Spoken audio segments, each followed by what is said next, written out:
सो यहाँ पे हम लोग पाइप कटर के बारे में सीखने वाले हैं।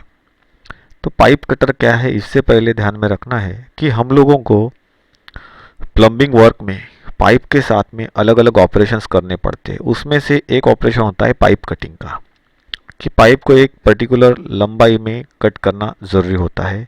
अलग अलग ऑपरेशंस परफॉर्म करने के लिए अलग अलग लेंथ के पाइप जब रिक्वायर्ड होते हैं तो वहाँ पे पाइप्स को कट करना तय होता है। और उसको कटिंग करने के लिए अलग अलग इंस्ट्रूमेंट्स इस्तेमाल में लाए जाते हैं। जहाँ पे आपको पाइप को ज़्यादा तादाद में कट करना है, वक्त कम है, ऐसे समय पे कुछ जगहों पे पाइप्स को काटने के लिए 24 TPI का हैक्सॉ ब्लेड जो है वो इस्तेमाल में लाया जाता है और उसको हैक्सॉ फ्रेम के अंदर लगा के कटिंग किया जाता है, जिसके बारे में हम लोगों ने हैक्सॉ फ्रेम विद ब्लेड के अंदर पहले ही सुना था। जैसे कि 18 TPI वाले ब्लेड जो है उनसे हम लोग हेवी मेटल काटते हैं। 24 TPI वाले जो ब्लेड्स होते हैं उससे हम लोग क्या काटते हैं, पाइप जैसी चीज़ें काटते हैं। और जो 36 TPI वाले ब्लेड होते हैं वो बहुत ही पतले मेटल को काटने के लिए, जैसे कि शीट हो गई।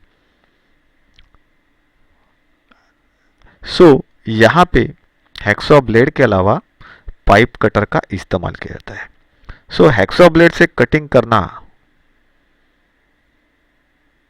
जहाँ पे तय नहीं होता है या संभव नहीं होता है, उन जगहों पे पाइप कटर का इस्तेमाल करते हैं। लेकिन मोस्ट ऑफ ऑल जगह पे पाइप कटर का इस्तेमाल जो है, ये पाइप कटर का इस्तेमाल प्लम्बर के ज़रिए किया जाता है। इसके पीछे रीज़न क्या है, तो हैक्सॉ चलाते समय चलाने वाले के पास हैक्सॉ चलाने का सही टेक्निक ना हो तो पाइप जो है, ये पाइप अपनी एक्सिस से जो परपेंडिकुलरली कट होना चाहिए, मतलब उसका फेस जो प्लेन कट होना चाहिए वो टेढ़ा कट हो सकता है। ये खामी निकालने के लिए क्या किया जाता है, पाइप कटर का इस्तेमाल किया जाता है। पाइप कटर के ज़रिए सही तरीके से पाइप को कट किया जा सकता है। तो उससे कटिंग करते समय जो एक्शन होती है वो एक्शन कटिंग की किस तरीके से होती है, तो यहाँ पे अगर हम लोग देखेंगे तो आपको पता चलेगा। जो ड्राइंग में मैं एरो को चला के दिखा रहा हूँ तो उससे आपको पता चलेगा कि ये पाइप कटर का व्हील है।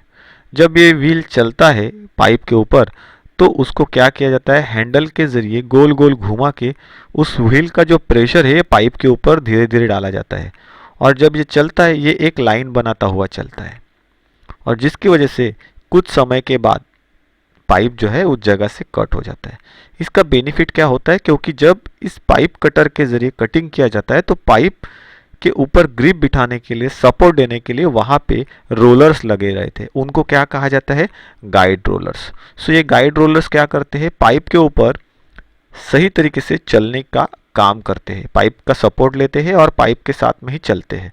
तो जिसकी वजह से एक सरकमफेरेंस के ऊपर जहाँ पे आपने मार्क किया है उस मार्क को बराबर उसी दिशा में काटा जाता है, ना कि यहाँ वहाँ जो कटिंग करने वाला रोलर है वो चलने की संभावना नहीं होती है। तो वो कटिंग रोलर यहाँ वहाँ नहीं जा सकता है। ये इसका एक बेनिफिट है। इसके लिए क्या किया जाता है, जिस पाइप को काटना है, जहाँ पे काटना है उसके ऊपर मार्क लगाया जाता है। उस मार्क के ऊपर जो कटर व्हील है जो यहाँ पे दिखाया गया है ये वी शेप का होता है, जैसे हम लोग यहाँ पे देख रहे हैं। ये शार्पन व्हील जो होता है या कटिंग व्हील जो होता है, ये कटिंग व्हील वहाँ पे उस मार्किंग के ऊपर रखा जाता है और फिर क्या करते हैं, इस रोलर का सपोर्ट पाइप के ऊपर दिया जाता है और धीरे धीरे इन एग्जिस्टिंग स्क्रूज को हैंडल के घुमा के पाइप के ऊपर कसा जाता है। जैसे ही कसना चालू हो जाता है, क्या काम होता है, प्रेशर रोलर की तरफ, कटिंग करने वाला जो रोलर है उसका प्रेशर पाइप के ऊपर बनता है। जब एक पूरा राउंड 360 डिग्री ये घूमता है उसके बाद दोबारा हैंडल को घुमा के थोड़ा सा प्रेशर बढ़ा दिया जाता है। ऐसा 3 या 4 बार करने के बाद, डिपेंड होता है पाइप के थिकनेस के ऊपर। ऐसा 3, 4, 5 बार करने के बाद आपका पाइप जो है वो सही तरीके से सही जगह से कट हो जाता है।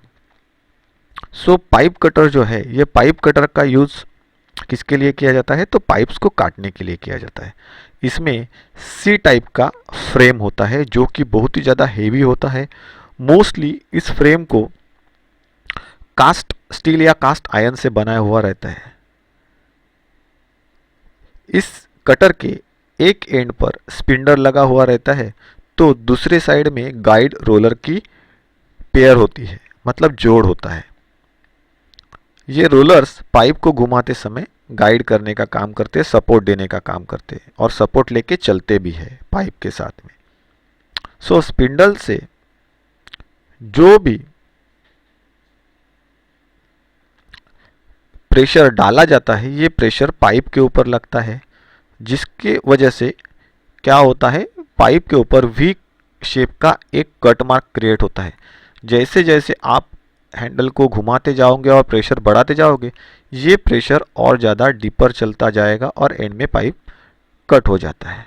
ये है बेसिक टाइप के जो पाइप्स कटर है, इनको यहाँ पे क्या किया गया है, मेंशन किया गया है। ये जो पाइप कटर होता है, इसको जब चलाते हैं तब वो मटेरियल को हेक्सो फ्रेम की तरह कटिंग करके बाजू में नहीं करता है। वो क्या करता है, कटिंग जो मटेरियल होता है उसको दबाता है, मतलब क्या करता है, उसको स्क्वीज करता है, प्रेशर डालता है और दबाता है, मतलब वहां से मटेरियल कट के अलग नहीं होता है, तो वो उसी जगह पे फैला दिया जाता है। जैसे हम लोग यहाँ पे कटर से होने वाला जो प्रेशर है, वो प्रेशर यहाँ पे दिखाया जा रहा है। मतलब क्या है कि जो कटर यहाँ पे प्रेशर डाल रहा है, तो वहां पे क्या हो रहा है, पाइप का मटेरियल जो है अंदर की तरफ दबा जा रहा है। ओके, जिसकी वजह से क्या होता है, इंटरनल डायमीटर जो होता है या सेक्शन जो होता है वो धीरे धीरे साइज में कम हो जाता है। और ऐसा ही करते करते क्या होता है, एंड में पाइप टूटता है। ऐसे समय पे जब इस पाइप कटर का इस्तेमाल करके पाइप को जब काटा जाता है, तो ये ध्यान में रखना होता है कि इसके अंदर हम लोगों को रिमर चलाने की ज़रूरत होती है। जो पाइप रिमर है उसको चलाने की ज़रूरत होती है और इन सेक्शन को या ये जो इंटरनल डायमीटर्स है उनको क्लियर करना, जहाँ पे एंड में पाइप कट हुआ है वहाँ पे रिमर चला के डायमीटर को सही साइज में लाने का काम किया जाना ज़रूरी होता है। अदरवाइज क्या होगा, आप डायरेक्टली अगर उस पाइप के ऊपर काम करना चाहोगे तो काम तो हो जाएगा लेकिन फ्लो को डिस्टरबेंस आएगा, क्योंकि यहाँ पे मटेरियल जो है साइज में कम हो जाएगा। ये ध्यान में रखना है। ये जो प्रोसेस है उसको हम लोग रिमिंग भी कहते हैं, कुछ लोग उसको डीबरिंग प्रोसेस के नाम से भी जानते हैं।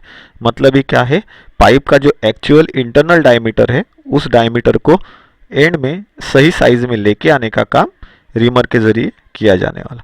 तो पाइप कटर का इस्तेमाल करके हम लोगों को कटिंग तो होता है, लेकिन हैक्सॉ की तरह वो प्लेन कट नहीं होता है। वहाँ पे मटेरियल क्या होता है, स्क्वीज होता है, दबता है, फैल जाता है, अंदर की तरफ मुड़ जाता है, और जिसकी वजह से सही कटिंग तो होती है लेकिन मटेरियल दबने की वजह से इंटरनल जो फ्लोज होते हैं उनको डिस्टरबेंस आ सकता है। फिटिंग करने से पहले या ऑपरेशंस करने से पहले उन एंड्स को क्या किया जाता है, रिमर के जरिए डिबर किया जाता है और उनको सही साइज में लाया जाता है। तो पाइप कटर के जरिए जब ये कटिंग का ऑपरेशन होता है तो ये उसकी एक खामी है जो हम लोगों को क्या करनी पड़ती है, निकालनी पड़ती है रिमर के जरिए। तो यहाँ पे हम लोगों को पाइप रिमर का इस्तेमाल करना पड़ता है। तो इसके बाद नेक्स्ट जो हम लोगों को देखना है ये है multi wheel chain pipe cutter. Multi wheel chain pipe cutter.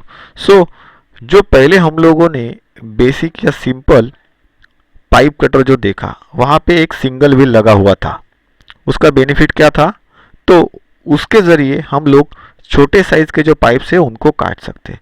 लेकिन जब पाइप का डायमीटर जो है डायमीटर बढ़ जाता है तब वहाँ पे क्या करना पड़ता है हम लोगों को, तो वहाँ पे बड़े साइज़ के पाइप्स को काटने के लिए multi wheel chain pipe cutter का इस्तेमाल किया जाता है। वो कैसे दिखता है, उसके अंदर के जो कटिंग करने वाले रोलर से उसकी शेप कैसे है, ये दोनों मैंने आपको यहाँ पे दिखाए। तो जैसे हमारे चेन में लिंक्स होती है वैसे इसकी लिंक्स होती है, और हर एक लिंक के साथ में हार्डन किए हुए कटिंग व्हील्स लगाए जाते हैं। जैसे कि नॉर्मल पाइप कटर जो हम लोगों ने देखा उसके अंदर जैसे व्हील्स होते हैं, उन व्हील्स को दिखाया गया है। उनको स्क्रूज या रिवेट जॉइंट के थ्रू इन लिंक्स को लॉक किया हुआ रहता है, जो यहाँ पे दिखाया गया है। ओके, कटर हैंडल जो होता है उस हैंडल को, ये देखिए इसमें हैंडल कैसा है, तो उसका ये हैंडल का डिज़ाइन दिखाया गया है। टेंशन एडजस्टमेंट स्क्रू है, क्योंकि हम लोगों को इसके ज़रिए जब कटिंग करना है तो बार बार टेंशन को एडजस्ट करना पड़ता है, क्योंकि कटिंग करने के बाद ये जब व्हील चलते हैं तो वहाँ पे ग्रूव बनाते हैं, तो ऑटोमेटिकली ग्रूव बनने के बाद दोबारा इसका टेंशन कम हो जाता है। तो उस टेंशन को बढ़ाने के लिए क्या होता है, टेंशन एडजस्टमेंट स्क्रू होता है। कुछ इस तरीके से वर्टिकल पोजीशन में भी लगे हुए रहते हैं और कुछ यहाँ पे जैसे दिखाया है मैंने ड्राइंग में, आपको एरो से दिखा रहा हूँ, तो उस तरीके से भी रहते हो। तो हम लोग उसको एडजस्ट कर सकते हैं कम ज़्यादा, मतलब खींच के टाइट करके उसको एडजस्ट कर सकते हैं। तो इसकी वजह से हम लोगों को क्या है, बड़े साइज के पाइप जो होते हैं उनको कट करने का क्या मिलता है, चांस मिलता है या बेनिफिट मिलता है। सो जो जनरल पाइप कटर्स होते हैं, इसके अपोजिट अगर हम लोग बात करें तो मल्टी व्हील पाइप कटर जो होते हैं उनके अंदर बहुत सारे व्हील्स जो होते हैं, व्हील्स लगे हुए रहते हैं, जिनको अलग अलग लिंक के साथ में जोड़कर किसी एक पर्टिकुलर साइज के पाइप्स को हम लोग काट सकते हैं या काटने लायक हम लोग उसके अंदर एडजस्टमेंट कर सकते हैं। सो काटे जाने वाले जो पाइप्स होते हैं उनका डायमीटर के अनुसार ही कटर का साइज सिलेक्ट किया जाता है। जैसे कि हम लोग ड्राइंग में देख रहे हैं multi wheel chain pipe cutter, और उसके कुछ पार्ट जो है जैसे कि hard wheel, chain linkage, cutter handle, chain link तथा व्हील्स, जॉइंट्स के लिए स्क्रू जॉइनिंग लिंक्स, और या फिर वहाँ पे कुछ जगहों पे कुछ टाइप्स में रिवेट्स भी होते हैं। सो ये सभी चीज़ें हम लोगों ने यहाँ पे आपको दिखाई है। ये जो multi wheel chain pipe cutter है, इसका बेनिफिट क्या है, ये किसी भी टाइप के किसी भी डायमीटर के पाइप्स को इजीली काट सकता है।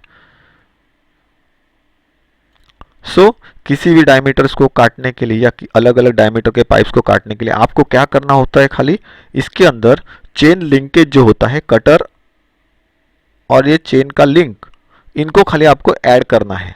जैसे पाइप का साइज बढ़ेगा आपको इसके अंदर क्या करना है, लिंकेज जो है चेन का और कटर का, उसको खाली बढ़ाते जाना है, बस यही काम आपको यहाँ पे करना है। इसके पार्ट्स भी हम लोगों ने देखे थे, harden cutting wheels, links, screw for joining links and wheels, tension adjustment screws, cutter handle. So ये जो कटर है उसको इस्तेमाल करने से पहले हम लोगों को ये ध्यान में रखना ज़रूरी होता है कि इसके पिन्स बेंड नहीं होने चाहिए, ब्रेकेज नहीं होने चाहिए, वेयर आउट नहीं होने चाहिए, लिंकेज जो है ये लिंकेज भी डैमेज नहीं होने चाहिए, व्हील्स भी डैमेज नहीं होने चाहिए, जैसे कि यहाँ पे दिखाया है कि व्हील डैमेज है, या जो पिन्स है जो उनको जोड़ने का काम करती है वो डैमेज नहीं होनी चाहिए। सो जब भी हम लोग इसके ज़रिए कोई काम करते हैं तो काम करने से पहले और काम करने के बाद पैराफिन या केरोसिन से इस कटर को क्लीन करना ज़रूरी है।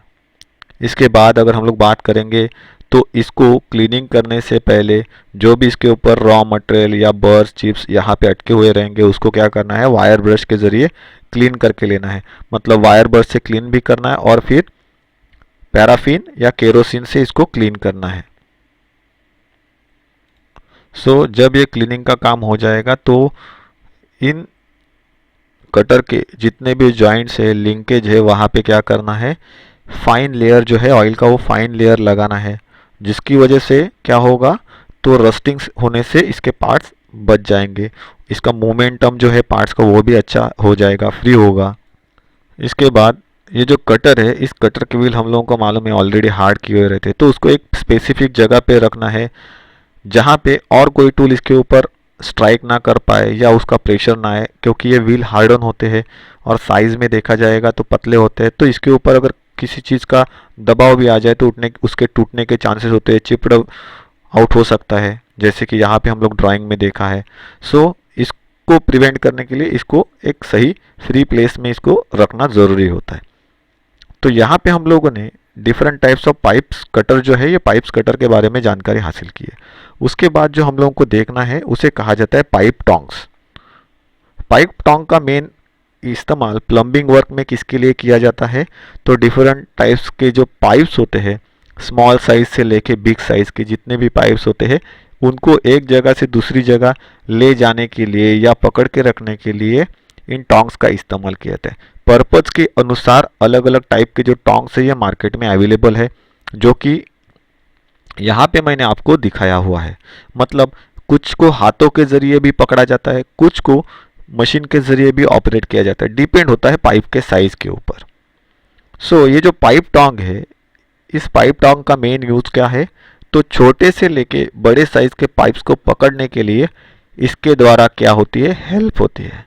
सो इनका हेल्प लेके हम लोग पाइप को होल्ड कर सकते हैं, पकड़ के रख सकते हैं, चाहे कोई ऑपरेशंस करना हो या चाहे कहीं यहाँ से वहाँ कैरी करके ले जाना हो पाइप्स को, दो लोगों का हेल्प लेके, तो ये पाइप टोंग्स वहाँ पे इस्तेमाल में लाई जाती है। सो बड़े पाइप्स के लिए एक जगह से दूसरी जगह उनको उठा के ले जाना है, सीमेंट के पाइप्स हो या मेटल के बड़े पाइप्स हो जिनको इंसानी ताकत के ज़रिए हम लोग कैरी नहीं कर सकते, तो उनको उठाने के लिए इस टाइप के टोंग्स का इस्तेमाल किया जाता है। कुछ लोग कुछ मैन्युअली ऑपरेट होते हैं, कुछ ऑटोमेटिकली ऑपरेट किए जाते हैं। फिर हाथों के ज़रिए अगर हम लोगों को पाइप्स को होल्ड करना है तो उसके लिए इस्तेमाल में आने वाले टोंग्स यहाँ पे ड्राइंग में दिखाए, जैसे यहाँ पे, यहाँ पे, यहाँ पे। सो इस्तेमाल के अनुसार पाइप को किस तरीके से पकड़ना है उसके अनुसार उनके शेप्स, डिज़ाइंस बनाए जाते हैं। सो यहाँ पे हम लोगों ने पाइप टोंग क्या है ये देख लिया।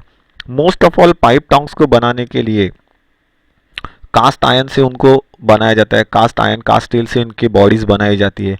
कुछ जगह पे पाइप टोंग जो है उनको एमएस के ज़रिए भी बनाया हुआ है, इस्तेमाल के ऊपर से उनका मटेरियल जो है ये चेंज होता है, लेकिन most of all pipe Tong जो है ये कास्ट स्टील या कास्ट आयरन से बनाए जाते हैं। इसके बाद नेक्स्ट जो हम लोगों को देखना है वो है blow lamp. Blow lamp piping work में हम लोगों को सोल्डरिंग और ब्रेजिंग करके पाइप के जॉइंट्स क्रिएट करने पड़ते हैं।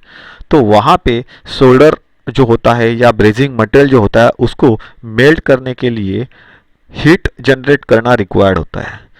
तो वहाँ पे जो बर्तन होता है जहाँ पे मेटल को पिघलाया जाता है, जिसके ज़रिए हम लोग जॉइंट देने वाले होते हैं किसी भी पाइप को, तो वो मटेरियल पिघलाने के लिए हीट क्रिएट करने का काम इन ब्लो लैम्प्स के ज़रिए किया जाता है। सो पहले के ज़माने के ब्लो लैम्प्स जो कि केरोसिन के ऊपर चलते थे वो यहाँ पे मैंने आपको दिखाया है, और अभी जो ब्यूटेन गैस के साथ में ब्लो लैम्प्स अवेलेबल होते हैं उनको भी यहाँ पे मैंने दिखाया है। तो दोनों तरह के ब्लो लैम्प्स यहाँ पे मैंने दिखाए हैं। ये जो ब्लो लैम्प्स हम लोग देख रहे हैं, गैस के ज़रिए चलने वाले ब्लो लैम्प्स या लिक्विड फ्लूइड के ज़रिए चलने वाले ब्लो लैम्प्स को मैंने फर्स्ट ड्राइंग में दिखाया, सेकंड ड्राइंग में गैस के ज़रिए चलने वाले जो ब्लो लैम्प्स है उनको दिखाया। सो इसके अंदर एक स्टार्टर होता है या स्पार्कर होता है, तो जैसे ही आप इसको चलाओगे, घुमाओगे, तो स्पार्क गिरता है और ब्लो लैम्प जलना चालू हो जाता है। तो वहाँ पे आपको कहीं भी माचिस की रिक्वायरमेंट नहीं होती है। इसके अंदर स्पार्क गिराने के लिए, ब्लो लैम्प चलाने के लिए जो स्पार्क रिक्वायर्ड होता है वो गिराने के लिए वहाँ पे अटैचमेंट दी हुई रहती है। ये इनका कुछ बेनिफिट्स है। बाकी जो जनरल इस्तेमाल में आने वाला जो ब्लो लैम्प है उसको चलाने के लिए आपको बहुत सारे टूल्स का इस्तेमाल करना पड़ता है, केरोसिन का इस्तेमाल करना पड़ता है, जलाने के लिए माचिस की रिक्वायरमेंट होती है। सो बहुत सारी चीज़ें वहाँ पे इस्तेमाल में होती है। लेकिन कंपैरेटिवली जो हम लोग यहाँ पे ड्राइंग में देख रहे हैं सिंपल टाइप का जो ब्लो लैम्प है वो कंपैरेटिवली इस ब्यूटेन गैस का जो ब्लो लैम्प होता है उससे सस्ता होता है। लेकिन अगर हम लोग बात करेंगे उसके वर्क परफॉर्मेंस की, तो ये जो है ये सेटअप करना, ब्यूटेन गैस वाला जो होता है उसको सेटअप करना और चलाना बहुत ही ईजी होता है। कोई भी बंदा उसको सही तरीके से ईजिली चला सकता है। तो ब्लो लैम्प के बारे में थोड़ी सी जानकारी हासिल करते हैं कि ब्लो लैम्प क्या है। सोल्डरिंग, ब्रेजिंग ऐसे कामों के लिए ब्लो लैम्प का इस्तेमाल किया जाता है। सो इस ब्लो लैम्प के ज़रिए सोल्डरिंग करने वाला जो मेटल होता है और जहाँ पे उसका जोड़ देना है या जॉइंट प्रोवाइड करना है वहाँ पे पार्ट्स को गर्म करने के लिए ब्लो लैम्प का इस्तेमाल किया जाता है। मेटल को पिघलाने के लिए भी ब्लो लैम्प का इस्तेमाल किया जाता है। मतलब सोल्डरिंग या सोल्डरिंग जॉइंट देने वाला जो मेटल होता है जिसको हम लोग सोल्डर कहते हैं या ब्रेजिंग मटेरियल, उनको मेल्ट करने का काम भी इसके ज़रिए ही किया जाता है। जबकि पाइप फिटिंग में ब्लो लैम्प का जो मेन यूज़ होता है वो लीड जो होता है उस लीड को पिघलाने के लिए किया जाता है। मतलब क्या है, लीड मतलब शीशा, तो शीशा जो है उस शीशे को पिघलाने के लिए, मतलब लीड को पिघलाने के लिए ब्लो लैम्प के ज़रिए हीटिंग की जाती है। एक पर्टिकुलर बर्तन के अंदर उस शीशे को रखा जाता है, जो बर्तन कास्ट आयरन से बना हुआ रहता है। जिसके बारे में आगे हम लोग सीखने वाले हैं। उस बर्तन को क्या कहते हैं तो मैं आपको एक जनरली बता देता हूँ, लैडल कहते हैं या मेटल पॉट कहते हैं, जो कि कास्ट आयरन से बना हुआ रहता है। सो उनका इस्तेमाल करके उसके अंदर हम लोग क्या करते हैं, लीड को पिघलाते हैं और उसको गर्म करने के लिए ब्लो लैम्प का यहाँ पे इस्तेमाल किया जाता है। इसके अलावा भी ब्लो लैम्प की सहायता से हम लोग पाइप्स को भी गर्म करते हैं, जिसकी वजह से ब्रेजिंग के जॉइंट जो है ये इजीली हम लोग दे सके। तो ये मेन बेनिफिट्स है ब्लो लैम्प का। उसके बाद जो हम लोगों को देखना है लैडल या मेटल पॉट, जिसके बारे में मैंने बताया। सो इलेक्ट्रॉनिक्स या इलेक्ट्रिकल टाइप भी लैडल यहाँ पे मिलता है, जहाँ पे हम लोग क्या कर सकते हैं, सोल्डरिंग मेटल को पिघला सकते हैं और उसका हेल्प लेके हम लोग जॉइंट्स दे सकते हैं। लेकिन ये कहाँ पे हेल्प में ज़्यादा आता है, ये जो इलेक्ट्रिकल मेल्टिंग डिवाइस हम लोग देख रहे हैं ये इस्तेमाल में आता है इलेक्ट्रॉनिक्स डिपार्टमेंट में। लेकिन अगर हम लोग प्लम्बिंग डिपार्टमेंट की बात करें तो यहाँ पे लैडल या मेटल पॉट जो है, जिसके अंदर हम लोग लीड को पिघलाते हैं, वो इस तरीके से दिखते हैं। इसके अलग अलग डायग्राम्स है, शेप्स है, मैन्युफैक्चर के ऊपर ये डिपेंड होता है, लेकिन ये किस तरीके से दिखते हैं तो वो यहाँ पे दिखाया है।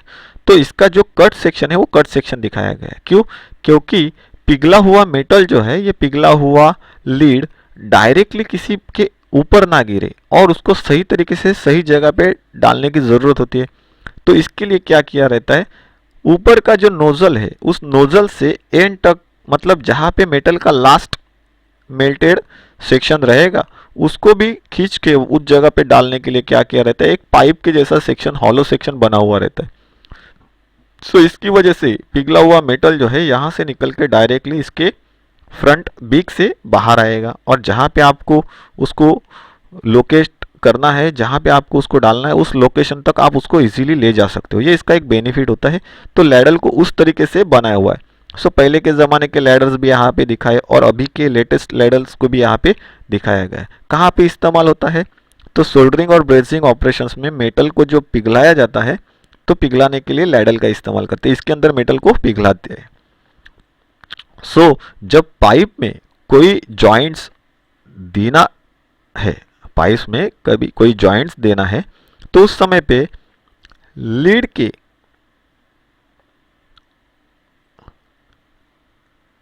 जिसको कहा जाता है लीड, जिसको हम लोग पिघलाते हैं, तो उसको जिस बर्तन में पिघलाया जाता है, ओके, जिस बर्तन में पिघलाया जाता है, तो लीड को जिस बर्तन में पिघलाया जाता है उसको क्या कहा जाता है, लैडल कहते हैं। LADDLE, ladle. कुछ लोग इसे मेटल पॉट के नाम से भी जानते हैं या पहचानते हैं। सो डिफरेंट डिफरेंट शेप्स के ये अवेलेबल होते हैं। सो छोटे साइज में कोई सोल्डरिंग वर्क करना है तो उसके लिए इस टाइप का लैडल इस्तेमाल में आता है। तो कुछ जगह पे मेटल के पॉट के शेप में आता है, जैसे कि हमारे मेटल की किटली आज होती थी, तो किटली के जैसे शेप में वो आता है, जिसके अंदर हम लोग क्या करते हैं, सोल्डरिंग मेटल को पिघलाते हैं और उसके ज़रिए जोड़ देने का काम करते हैं। सो लैडल क्या है ये हम लोगों ने यहाँ पे देख लिया, उसके डायग्राम्स भी हम लोगों ने देख लिए। उसके बाद जो हम लोगों को देखना है वो है चिजल। सो चिजल जो है, चिजल के द्वारा फ्लैट एंगल आयरन या फिर 1/8 इंच थिकनेस तक की मेटल को हम लोग काट सकते हैं। ये carbon steel, high carbon steel इनसे बनी हुई रहती है। इनका जो शेप होता है ये हेक्सागोनल, ऑक्टेगोनल, राउंड, अलग अलग साइज में आता है। अगर वो राउंड है तो उसके ऊपर हम लोगों को नर्लिंग मिलेगी हाथों की ग्रिप बिठाने के लिए। ये जो चिजल है ये 50 मिलीमीटर से, मतलब 50 मिलीमीटर से 200 मिलीमीटर लेंथ तक अवेलेबल होती है मार्केट में।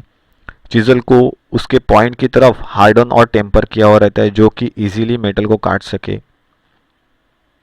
चिजल का जो डायमेंशन है या लेंथ है या साइज है, वो साइज कैसे बताई जाती है, तो उसके हेड से कटिंग करने वाले पॉइंट तक की जो लेंथ है वो उसकी साइज कहलाई जाती है। उसके हिसाब से चिजल मार्केट में अवेलेबल होती है।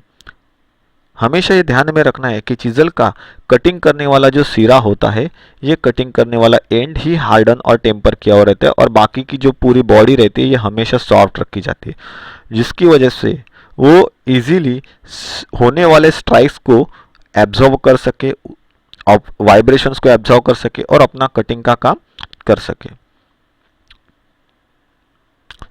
अलग अलग मेटल्स को काटने के लिए चिजल के ऊपर अलग अलग कटिंग के एंगल जो है ये रखे जाते हैं, उसके हिसाब से उसको ग्राइंड किया जाता है कटिंग एंगल्स के हिसाब से।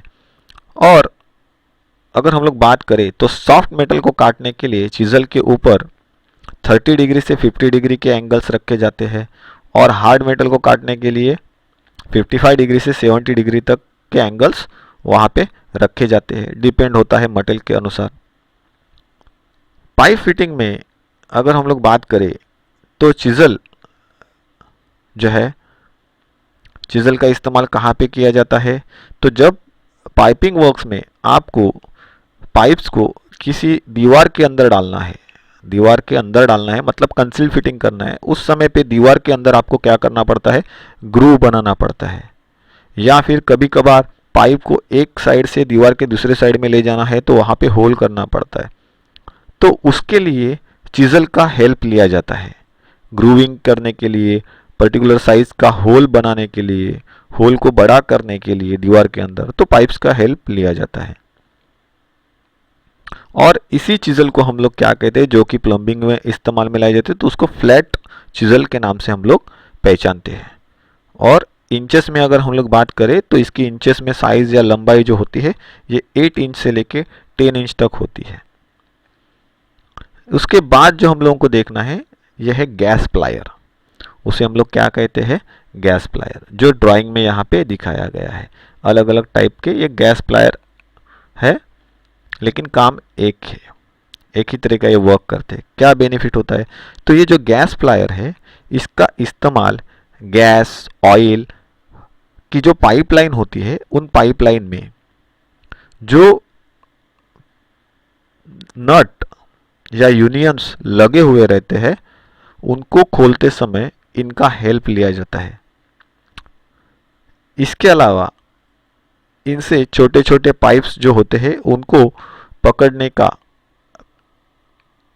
कार्य भी किया जाता है। मतलब क्या है, छोटे छोटे पाइप्स को भी ये पकड़ने का काम करते हैं। मतलब कहाँ पे, जहाँ पे ट्यूबिंग्स है उनको होल्ड करना है, छोटे डायमीटर्स के पाइप है तो उनको होल्ड करना है, तो वहाँ पे गैस प्लायर जो है, ये गैस प्लायर इस्तेमाल में लाई जाती है। पाइप के डायमीटर के अनुसार ये मार्केट में अवेलेबल होती है। इसके बाद जो हम लोगों को देखना है नेक्स्ट, वो है स्ट्रैप रेंज। स्ट्रैप रेंज और फुटप्रिंट रेंज। तो स्ट्रैप रेंज क्या है और फुटप्रिंट रेंज क्या है, जिसके बारे में हम लोग जानकारी लेते हैं। हम लोग यहाँ पे ड्राइंग में स्ट्रैप रेंज देख रहे हैं।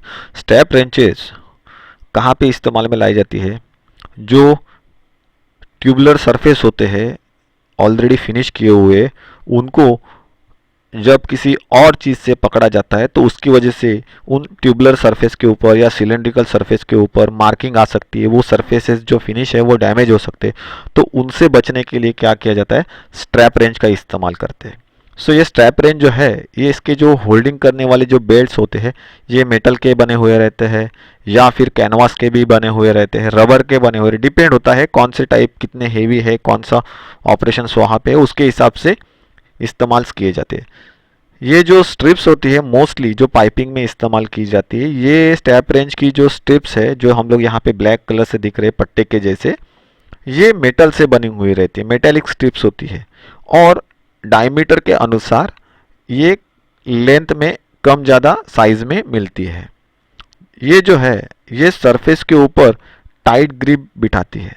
इसका एक ये बेनिफिट है, इसीलिए स्ट्रैप रेंज जो है ये प्लम्बिंग वर्क में इस्तेमाल में लाई जाती है, फिनिश्ड किए हुए जॉब्स को, पाइप्स को होल्ड करने के लिए।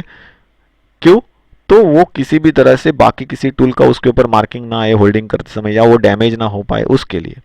उसके बाद नेक्स्ट जो है ये है फुटप्रिंट रेंज, यहाँ पे वो ड्राइंग में हम लोगों ने दिखाई है। यहाँ पे अगर हम लोग देखेंगे तो यहाँ पे स्ट्रैप रेंज दिखाई गई है और स्ट्रैप रेंज के कुछ पार्ट्स हैं। तो ये जो होल जैसे हम लोग देख रहे हैं इसको कहा जाता है, ये होल की एक सीरीज होती है। इन होल्स की सीरीज को कहा जाता है एडजस्टिंग होल्स। सो इसकी वजह से हम लोग क्या कर सकते हैं, दोनों जॉ के बीच में डिस्टेंस को एडजस्ट कर सकते हैं, पाइप के साइजेस को एडजस्ट कर सकते हैं, मतलब पाइप की जो डायमीटर्स रहेंगे उसके हिसाब से इनको हम लोग क्या कर सकते हैं, एडजस्ट कर सकते हैं। उसके बाद अगर हम लोग देखेंगे तो इनको कम ज़्यादा करने के लिए और एक जगह पे सांधे रखने के लिए किसका इस्तेमाल किया जाता है, यहाँ पे अगर हम लोग देखेंगे एक पिन लगी हुई है, उस पिन के ज़रिए मतलब पिन को निकालो, एडजस्ट करो, होल को मैच करो और पिन को लगा दो, तो जो डिस्टेंस आपको मेंटेन करना है वो यहाँ पे मेंटेन हो जाएगा। उसके बाद ये जो पिन है इसको कहा जाता है पिवोट पिन। इस पिन को क्या कहते हैं, पिवोट पिन। उसके बाद अगर हम लोग देखेंगे तो यहाँ पे टीथ सेक्शन बना हुआ रहता है। ये टीथ सेक्शन जैसे हम लोगों ने पाइप रेंच देखा था, तो पाइप रेंच के ऊपर एक जॉक के टीथ अंदर की तरफ मुड़े हैं, दूसरे जॉक के टीथ बाहर की तरफ मुड़े हैं, वैसे ही यहाँ पे जो टीथ बने हुए रहते हैं इस जॉब के ऊपर जो मैं आपको दिखा रहा हूँ, वो कैसे रहते हैं, तो आउटवर्ड फेसिंग टीथ होते हैं, बाहर की तरफ निकले हुए टीथ होते हैं। और ये टीथ कैसे रहते हैं, सेम लाइक अ क्रोकोडाइल टीथ, जैसे हम लोगों ने रेंज के ऊपर देखा था। और ये जो फेस होता है, इस फेस के ऊपर जो टीथ बने हुए रहते हैं उसको कहा क्या जाता है, इनवर्ड फेसिंग टीथ। इनवर्ड मतलब अंदर की तरफ बने हुए टीथ। सो आउटवर्ड और इनवर्ड दोनों अलग अलग डायरेक्शंस के टीथ यहाँ पे है। इसके लिए ये किसी भी सिलेंड्रिकल सरफेस के ऊपर इजीली अपनी ग्रिप बिठा सकती है, जैसे कि पाइप रेंच अपना काम करता है वैसे। लेकिन पाइप रेंच को एडजस्ट करने के लिए जितना समय जाता है, इसके ज़रिए हम लोग उससे भी कम समय में किसी भी सिलेंड्रिकल जॉब को होल्ड कर सकते हैं, लेकिन इसका एक दायरा है। So this types of footprint wrench is used where, जहाँ पे हम लोगों को ग्रिपिंग करनी है किसी भी सिलेंड्रिकल जॉब के ऊपर, या उनको घुमाना है, पाइप्स को घुमाना है, या किसी राउंड जॉब के ऊपर होल्डिंग करके उसको घुमाना है, मतलब असेंबल करना है, फीड करना है या लूज करना है, तो ऐसी कुछ जगह जहाँ पे हम लोग रेंच का इस्तेमाल नहीं कर सकते, पाइप रेंच का इस्तेमाल नहीं कर सकते, वहाँ पे किसका इस्तेमाल किया जाता है, फुटप्रिंट रेंच का। क्योंकि ये साइज में, थिकनेस में देखी जाएंगे तो पाइपिंग में इस्तेमाल में आने वाला जो प्लम्बिंग का रेंच है, जिसको हम लोग यूनिवर्सल रेंज भी कहते हैं, उसकी जगह पे ये अच्छी तरीके से वर्क कर सकती है। जहाँ पे वो रेंज काम नहीं करेगा, पाइप रेंच वर्क नहीं करेगा, वहाँ पे फुटप्रिंट रेंच अच्छी तरीके से काम करती है। उसको एडजस्ट करने के लिए, साइजेस को एडजस्ट करने के लिए पिवोट पिन दी हुई रहती है, और होल के साथ में मैच करके पिवोट पिन को लगाने के बाद हम लोग जो चाहे वो डायमेंशन या साइज उसके अंदर सेट कर सकते हैं। और इसके ज़रिए ग्रिप कैसे बैठती है, तो ये दो हैंडल्स दिए हैं। आपका काम क्या है कि यहाँ पे जो चीज़ होल्ड करनी है उसके ऊपर आपको जाके इसको सेट करना है और इन हैंडल्स को दबाना है। जैसे ही इन हैंडल्स को आप दबाओगे, ये क्या करेगी, उस जगह पे अपनी ग्रिप बिठाने का काम करेगी। तो उसके लिए आपको क्या करना है, स्क्वीज करना है, उसको दबाना है। सो दबाने के बाद ही ये किसकी भी राउंड शेप के ऊपर अपनी पकड़ या सिलेंड्रिकल शेप के ऊपर अपनी पकड़ इजीली बिठा पाएगा, क्योंकि उसकी जॉ के ऊपर जो टीथ है उसकी वजह से वो इजी ग्रिप बिठाती है। लेकिन ग्रिप बिठाने के लिए आपको उन दोनों हैंडल्स को दबाना ज़रूरी होता है।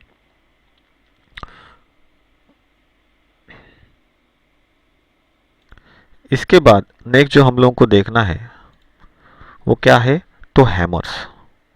हैमर्स का इस्तेमाल कहाँ पे किया जाता है, पाइपिंग वर्क्स में स्ट्राइकिंग करने के लिए, या फिर फिटिंग करते समय कहीं पे कुछ अनइवन मटेरियल फंसा है उसको निकालने के लिए।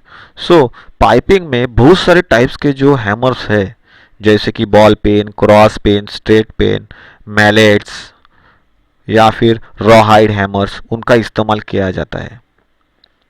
पाइपिंग में वेल्डिंग का काम भी होता है, तो इसके लिए वहाँ पे आपको वेल्डिंग के अंदर इस्तेमाल की जाने वाली जो हैमर है उसको भी आप वहाँ पे देख पाओगे। सो ये बहुत सारे टाइप्स के हैमर जो है वहाँ पे इस्तेमाल में लाए जाते हैं। सो हैमर का मेन यूज़ क्या होता है पाइपिंग, कहीं किसी भी जगह पे तो स्ट्राइक करने के लिए। तो पाइपिंग में भी हैमर जो पहले स्ट्राइक करने के लिए हेल्प में लाए जाते हैं, और इसके अलावा पर्पज़ अनुसार ये हैमर्स इस्तेमाल में लाए जाते हैं। उसके बाद नेक्स्ट हम लोगों को देखना है वो है pipe thread plug gauge. Pipe thread plug gauge के बारे में अगर हम लोग बात करें तो पाइप थ्रेड प्लग गेज का यूज़ कहाँ पे किया जाता है? सो पाइप्स के ऊपर जो इंटरनल थ्रेड्स बने हुए रहते हैं उन थ्रेड्स को चेक करने के लिए, वेरीफाई करने के लिए इस पाइप थ्रेड प्लग गेज का इस्तेमाल करते हैं या इस्तेमाल किया जाता है। सो इसके ज़रिए पाइप्स को चेक करते समय ये ध्यान में रखना ज़रूरी होता है कि प्लग गेज पाइप के अंदर टाइट जाए, लूज ना जाए, टाइट जाए, टाइट बैठे, जिससे पाइप की इंटरनल थ्रेड्स जो होती है, ये इंटरनल थ्रेड्स गेज का जो नोच फेस होता है, नोच फेस मतलब ये घिसा हुआ फेस, इसको क्या कहते हैं? नोच। ये जो घिसा हुआ सेक्शन आप देख रहे हो, ये घिसा हुआ सेक्शन क्या होता है? उसको कहा जाता है नोच। सो ये जो नोच फेस होता है, उस नोच फेस से फ्लश हो सके, फ्लश हो सके मतलब क्या है? मैच हो सके। तो ये जो सेक्शन होता है, ये मैच करने का मतलब क्या है कि जैसे अगर हम लोग देखेंगे तो ये प्लग गेज पाइप के अंदर बने हुए थ्रेड्स के अंदर हम लोग क्या कर रहे हैं? इंसर्ट कर रहे हैं चेक करने के लिए। तो इसका क्या है? एक आगे का, पीछे का एक सिरा जो है, मतलब ये पीछे का एक थ्रेड जो है ये अंदर नहीं जा रहा है, देखो। और यहाँ पे ये नोच है, मैं एरो से आपको दिखा रहा हूँ, नोच है। तो इसका मतलब क्या है कि जो थ्रेड आगे की तरफ बने हुए हैं, इसमें से एक थ्रेड कैसा है? स्मॉल है, छोटे साइज का है, वो अच्छी तरीके से बना नहीं है। इसके लिए क्या है? ये अंदर नहीं जा रहा है। ये कहाँ तक अंदर जाना चाहिए? यहाँ तक अंदर जाना चाहिए, मतलब ये सही तरीके से गया है। ओके, मतलब हम लोग बोल सकते हैं कि ये कैसा है? थ्रेड अभी तक बनने बाकी है, पूरे तरीके से, अच्छे तरीके से जो रिक्वायर्ड थ्रेड्स है वो बने नहीं है। ओके, मतलब क्या है? ये मिनिमम थ्रेड्स है, कम थ्रेड है। अगर वही हम लोग बात करें तो ये थ्रेड अगर हम लोग देखेंगे तो जो नोच है गेज के ऊपर, ये बनी हुई नोच है, इस नोच के आगे ये चला गया, मतलब यहाँ तक वो जाना चाहिए था। अब ये क्या हो गया? ये आगे वाले एक थ्रेड को चलाता हुआ आगे तक लेके गए, यहाँ पे एक थ्रेड आगे चला गया। तो ये क्या हो गया? मैक्सिमम लिमिट हो गया, ये मैक्सिमम हो गया, जितना अंदर नहीं जाना चाहिए। ये क्या हो गया? एक टर्न आगे गया, इसका एक टर्न पीछे रह गया और इसका एक टर्न आगे चला गया। सो इसका मतलब क्या है कि ये भी थ्रेड्स हमारे किसी काम के नहीं है। एक थ्रेड जो है या उसका थ्रेड का मैन्युफैक्चरिंग जो है ये गलत तरीके से हुआ है। अगर बात करेंगे आगे वाले की, तो यहाँ पे अगर हम लोग देखेंगे तो जो नोच है, यहाँ पे ये जो नोच है, ये नोच पाइप के जो फेस होता है उस फेस के बराबर लेवल में आ गई। इंटरनल थ्रेड जो है, इस थ्रेड को बनाने के बाद अगर हम लोग चेकिंग कर रहे हैं तो यहाँ पे जो थ्रेड गेज है या थ्रेड प्लग गेज है, उसकी जो नोच बनी हुई है, ये स्टार्टिंग की नोच यहाँ पे आके रुक गई, इसके आगे वो नहीं जा रही। इसका मतलब क्या है? इसे कहा जाता है क्या? फ्लश। फ्लशिंग का मतलब क्या है? पैरेलिटी। तो ये क्या है? ये फ्लश हो रहा है यहाँ पे, मतलब क्या है? ये सही साइज का थ्रेड यहाँ पे पाइप्स के ऊपर बन गया है और अभी इसका हेल्प लेके हम लोग क्या कर सकते हैं? फिटिंग क्रिएट कर सकते हैं। तो इस तरीके से इस गेज का इस्तेमाल करके हम लोग क्या कर सकते हैं? पाइप्स के अंदर जो भी थ्रेड बनते हैं या पाइप थ्रेड जहाँ पे बनाए जाते हैं, वो पाइप थ्रेड्स को हम लोग क्या कर सकते हैं? चेक कर सकते हैं।